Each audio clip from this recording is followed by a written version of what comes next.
Hey, how you doing today? James from Soaring and Patrick? today I was thinking about like on my walk today I was talking about self-talk on the inside and I talk a lot about the body too and the mental health that we have to go through to make ourselves stronger, better, because you have to have the mind, the body, and the soul. So today I thought I'd talk a little bit more about the mind. I did a short clip on self-talk, but now I kind of want to talk about how you see your body image. So there has been a lot of work on women and body image about how in the media they're portrayed, how they're portrayed in magazines, how they're portrayed in commercials, how all the heroines are beautiful and blonde, et cetera, et cetera. But we rarely talk about the males. Now, if you look back over our course of movies and TVs, and even if you look at the magazines that women look at, the male body image is always pristine. And if you think that doesn't have effect on the male psyche, you would be dead wrong. It just does. But we don't talk about it because for years and years and years, especially my generation, we weren't supposed to talk about things that affect us. We were just supposed to be quiet and move on. I know my dad said several times, suck it up, be a man. This is not something to cry over. Do it. No one cares about what I think about my body. So why would I talk about it? But I think that kind of idea that we're supposed to keep everything to ourselves is changing. And I also think through the growth that I've been doing with the mind, body, and the soul, the domino journey, uh, all of that combined has led me into this space where I'm starting to develop a better self-image of myself. For years, I had a very poor body image, and that had a lot to do with magazines and TVs and stuff like that. I can think back to Goonies. I don't know if you ever seen Goonies. Yep. Goonies, there was this guy called Chunky, Yep. and he was the comic relief. He was the guy that would lift up his shirt and show his titties and jiggle for everybody, right? And Oh, we're everyone getting did that and banned. laughed. We're getting banned. We're and getting banned. He said titties. I said titties, and everyone Yeah. laughed. Well, I was that kid. So who do I identify with that show? The good teenage male that's all muscular Right. and looks good, or the chubby Right. kid that's comic relief? Or if you go back to Blazing Saddles, in fact, Well, for with that being said, you'd go ahead. think you would be funnier. You would think that I'd be funnier. Yeah, I'm not really good with the body humor. Yeah. Yeah. No, I get where you're coming from, and it's something Oh, that I we never really froze. looked at You that froze way. Is for the a fact second. that the I never really thought of how you would identify with certain characters and that sort of deal, and take those viewpoints on and self-identify with that. Am I back? Yep. Okay, and self-identify with that. That's an interesting thing. I know for myself, like looking at movies and media and the way that they portrayed characters, I always viewed myself as kind of the hero of the story, right? I guess you could see that. That was something that I always did, and I But never but really. why did you see yourself as a hero? Well, I don't know. Like I would say that through my life, I've had ups and downs in weight, like most kids. But I think that I've always been relatively in decent shape and have been fairly attractive and confident that comes with that. Right. So yeah, I do understand that. I've never kind of looked at it as the self identification of that. I always viewed for a long time that the hero of the story, that's the writer, right, delivering that hero. So that's everyone identifies as that. Nobody identifies as the goofy sidekick. But it sounds like you are. And that's it for today, folks. The goofy That's it, body sidekick. agent. I'm the goofy sidekick in the podcast and in life. Wow. No, but it's true. Like I so, had to. I I had to. I I was just just it think, wrote itself. like it did write itself. I just there was no like healthy representation of a larger male. There's no how they were Sure. always like if you look at like Blazing Saddles, the guy in it, Sure. uh he was this big fat guy that farted all the time. And they called him Mongo. So Yep. Mongo Benson. for high school, that was my nickname, Mongo. Yep. So Yeah. that's what I identified. I was just this big, funny, and I became that. I became kind of a funny guy that was known for being big and bad, and you know, Sure. was the Yep. protector of the group.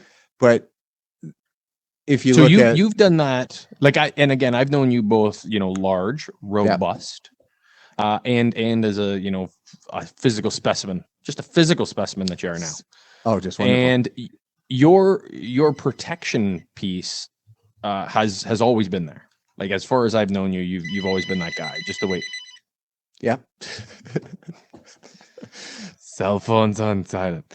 But you've always been that person. That's just who you are, I think, as a I've human. always And been I a guess, protector. That's right. going back to that makes a lot of sense.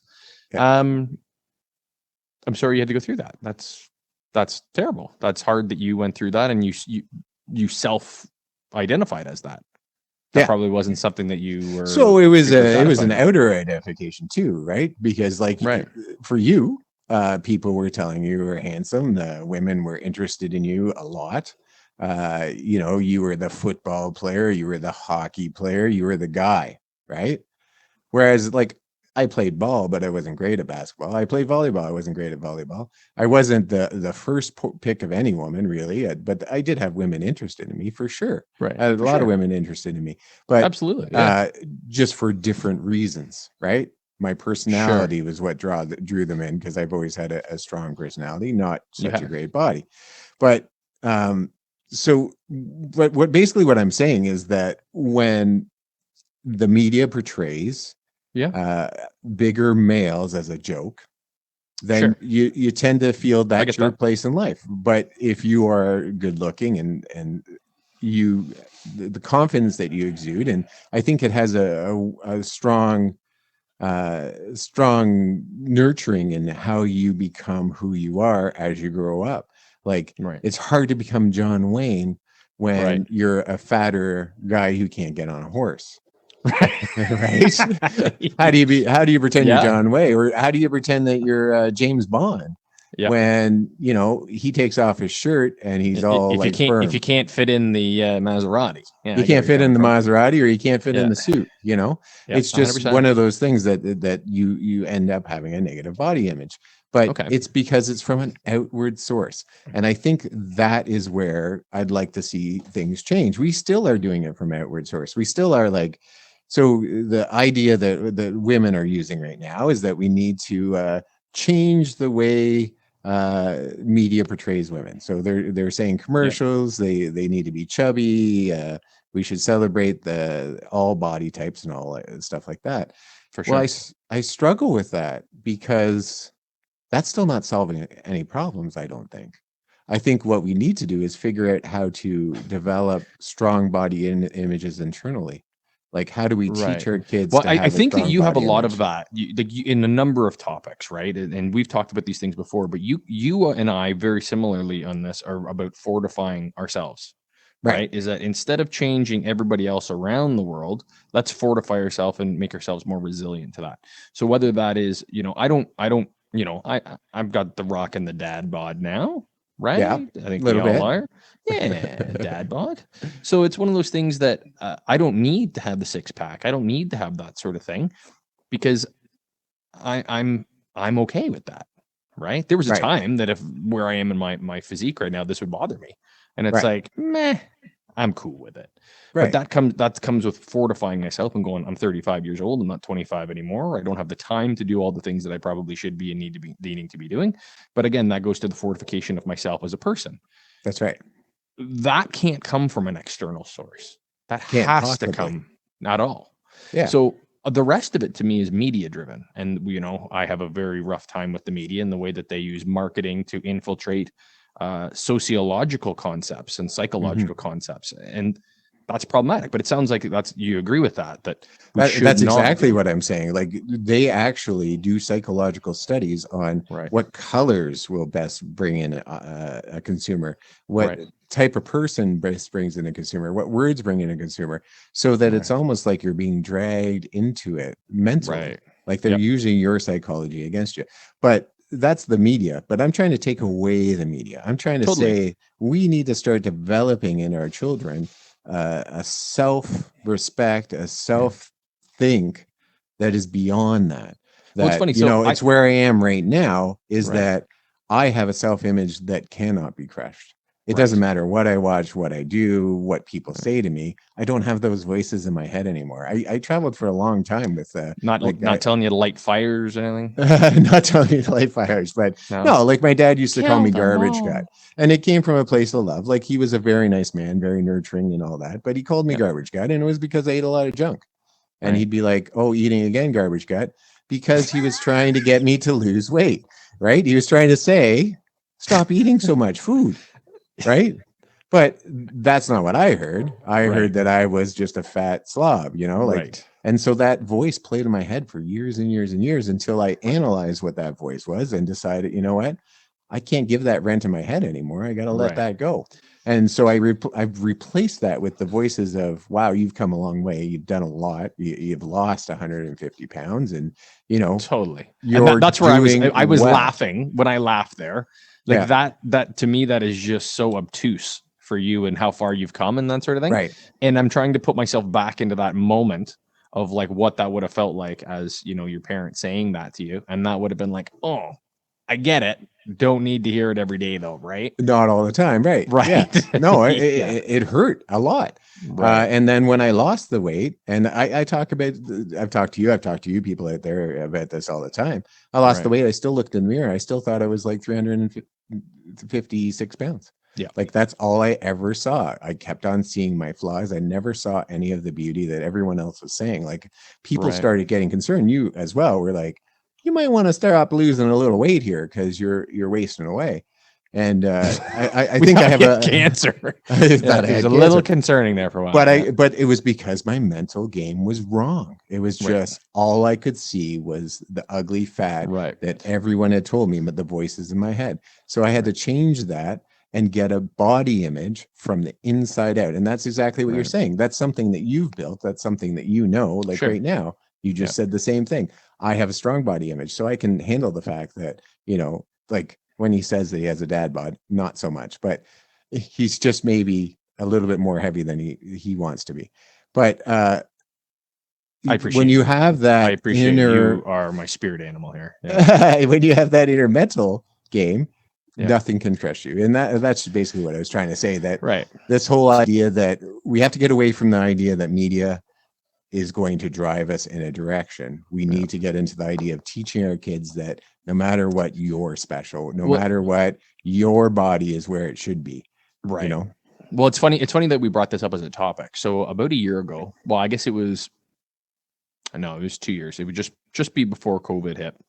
My daughter, who's a gymnast, competitive, she's going off Mm-hmm. to provincials here at the end of the month. Yay. They had a sports psychologist come in and have a conversation with them and her Right. entire club, and they sat all the kids down and they went through an entire process and had this really deep conversation. And afterwards, like these are at the time 10-year-old kids. And afterwards, the psychologist came over and chatted with the parents in kind of a an auditorium type setting.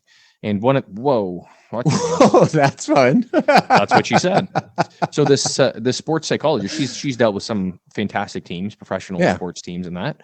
And one of the questions what I brought up was exactly this about body image. So Right. I at the time I had a 10-year-old girl who is more or less when they're up on these beams and doing all this stuff, they're in their underwear, right? And I Right. brought up body image in women, and it was funny because she was kind of taken like that's an interesting question. And she said the only thing that you can continue to do for your children going through this process is reiterating that their worth and their self image is Yeah. derived from them. Right. Is that it doesn't matter if you go out there or you feel heavier or a coach is yelling at you got to lose 10 pounds or all of those things that you hear about in the movies, right? Right. You can be 10 pounds overweight, but if that's strong and strength and that's meaning that you're winning and doing well and you feel healthy, that 10 pounds isn't a problem. Right. And it was an interesting concept because first of all, she was a woman. So she was talking Mhm. from personal experiences as well as this, like an athletic psychological component. Right. And she came with the professional nature of it's really complex. It's a Yeah. really complex issue. And at the time I thought, okay, pump my daughter's tires. I could do that. I love doing that. I'm easy at Yeah. doing that, right? And that's what I've done. And that Right. my daughter, she is in good shape. She's an athlete, obviously, and that sort of thing. But I hope that I'm able to instill as she gets older the self that there's no boy that's ever going to validate you and your body image, or there's no friend of yours that's going to be like, you look great Yeah. today. That's going to validate that. or, whether it be a family member that makes an off-colored comment, but that's Yeah. going to come from what you're doing and where you feel good. Yeah, it totally has to come from the inside. And it's funny that you say that, the whole modeling aspect. So I have two children, and at no point did I ever put them down. I was like very hypersensitive to that. Garbage gut. Why am I Right. hypersensitive? So I never ever put them down. I never talked about their weight. I never talked about, the way they looked. I never did anything. It was Yep. always positive, positive. I'm proud of you. Everything's great. But at the same time, I was putting myself down.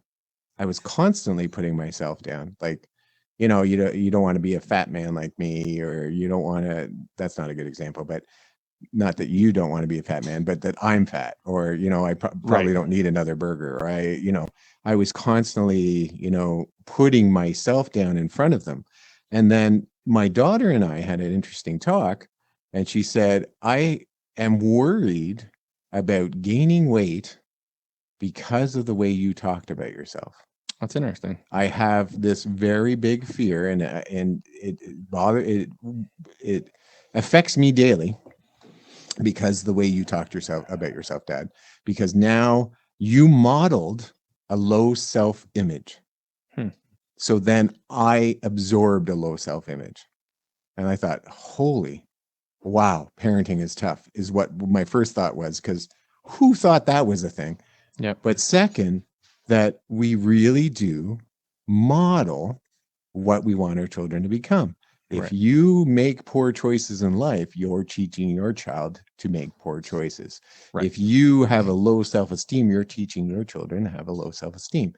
So what you need to do is also, it's not just the words, it's the deeds.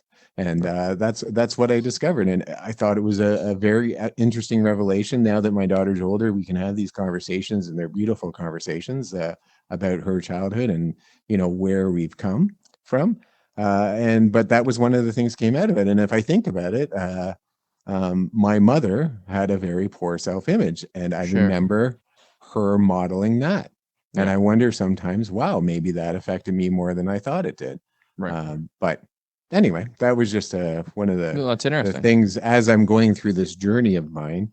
Because to go through the mental part of your journey, you have to dissect what your life has been, where you've gone, why you have these thoughts. When a thought comes into your head, you should write it down and go, okay, why do I have this negative thought about myself? And then you got to examine it and figure it out. And then you have to find a way to let it go. It's very important. And that's Yeah. all about body image, because like you're saying, and I'm saying now, or have always been saying, body image, self-esteem, positivity, all comes within. Do The you more you work on your inner, the more you'll shine on your outer. Do you find though that you're hyper in tune with analyzing yourself at this point? I am more in tune with analyzing myself at this point. I find it easier as time goes on. So is there pros and cons to that? Like at what point, because like anything, there Right. has to be a threshold of appropriateness.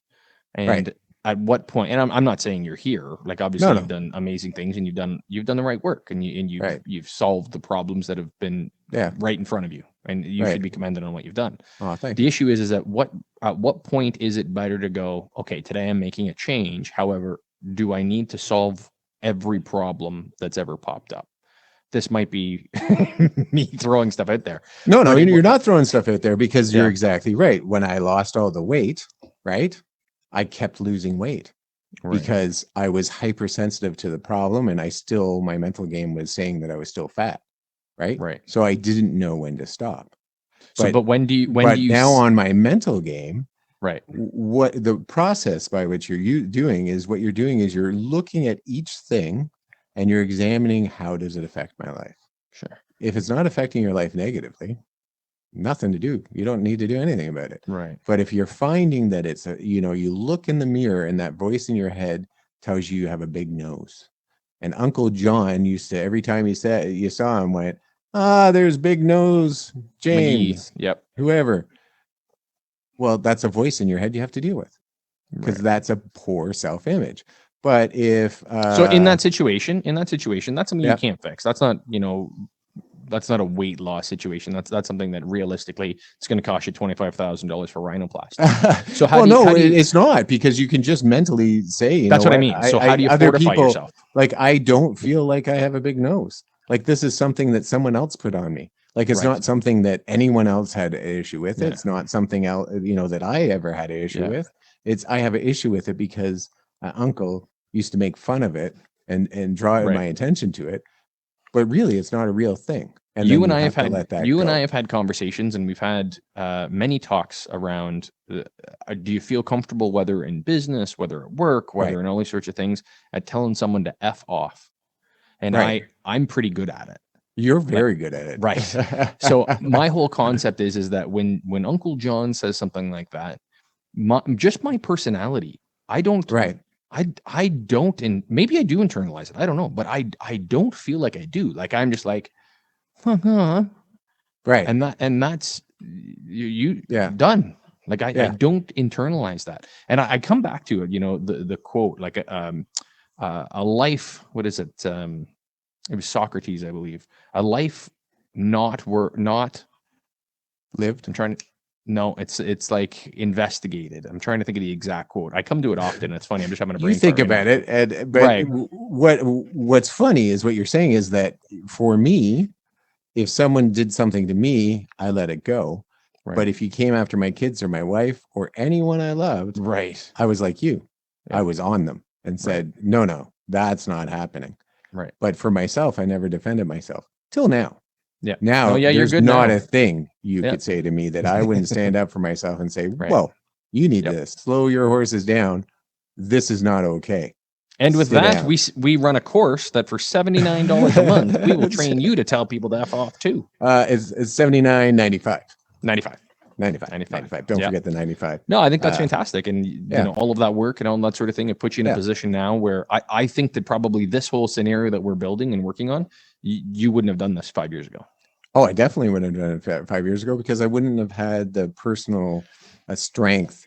One, it's a ton of work. Like, there is so Right. like daily I'm working on this. There's a lot of work, which makes me tired, and you know, but I take so much joy from it. And also, my voice wasn't strong enough to hold such a conversation in public.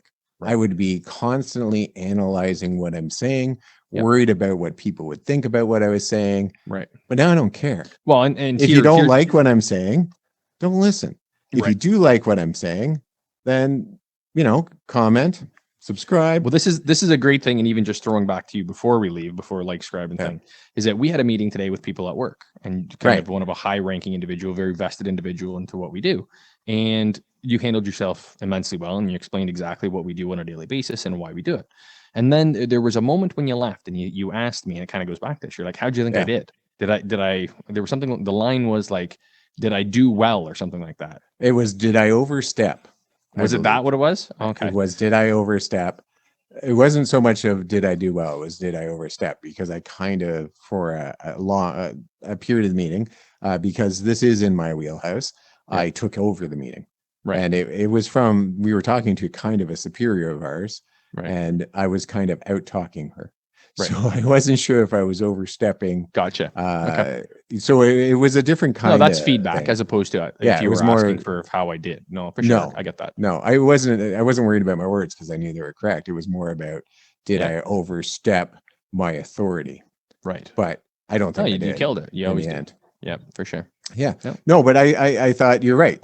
Today was one of those examples that, you know what, I wasn't so worried about what I was saying because I knew it was correct. And, you know, and in the number of years that you have done that, how many years has that person been in an organization? And that's the first time that you've talked like that. What am I, 20 years in this particular organization? Right.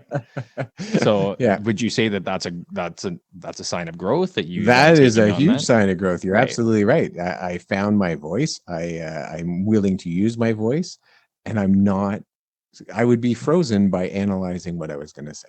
Yep. I would be constantly wondering how people were going to take my words. I would walk away from, I haven't thought about that meeting ever since then.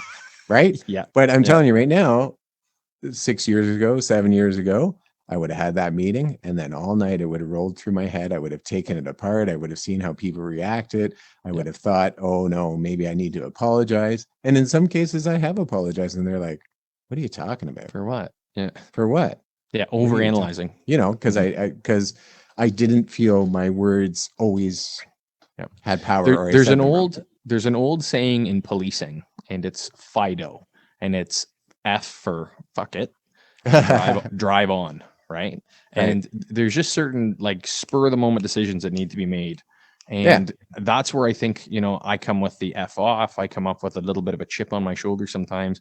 And I would like to think that you are now that guy. You roll in there and you've got a little bigger wielding than you might have earlier. And that's, dude, but you're doing it great. is all about mental image, interior, loving myself and stuff like that, and body image now. Like I have a very good body image. I can look in the mirror and be happy with who I am, much like you have always been. It's a whole different mindset that nothing's changed. Right. Like Nothing. 4 years ago, I'm the same size. I'm the same muscle structure, which is quite nice. I'm just going to say, get it out there. I'm single, ladies.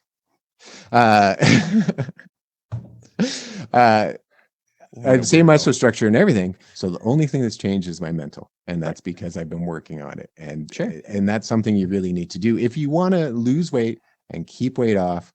You have to have a positive self-image, right? Because you'll just slip into old patterns. Absolutely. So body image comes from within, and that's what we have to instill in our children. We have to remember that we're modeling behavior. So if you're damaging yourself, even if you're not damaging your children, that's a high five for the body imaging. Even if you're not damaging your children, you're modeling negative behavior, and negative behavior builds upon and you owe it to your kids to get your shit together. And you owe it to your children to get your shit together. Absolutely. I love that. There you go. Yeah. All right, pal. Well, on that note, let's thanks again, folks. As always, we appreciate you guys stopping by. Like, share, and subscribe. Check it out. Check out our other social media pieces, and we will see you really soon. As always, soon. Let's heal our minds, bodies, and souls together. James. Let's try to make some money together, folks. Thanks again, as always, Patrick. Hey, folks. Thanks again for joining us at Soaring Profits. Patrick and James, please like, subscribe, and share. And follow us on YouTube, TikTok, Instagram, and of course, Facebook. And let's start a dinner table discussion right on this page right here. Let's start talking about the topics that we're talking about today. Thanks again, folks. Appreciate it.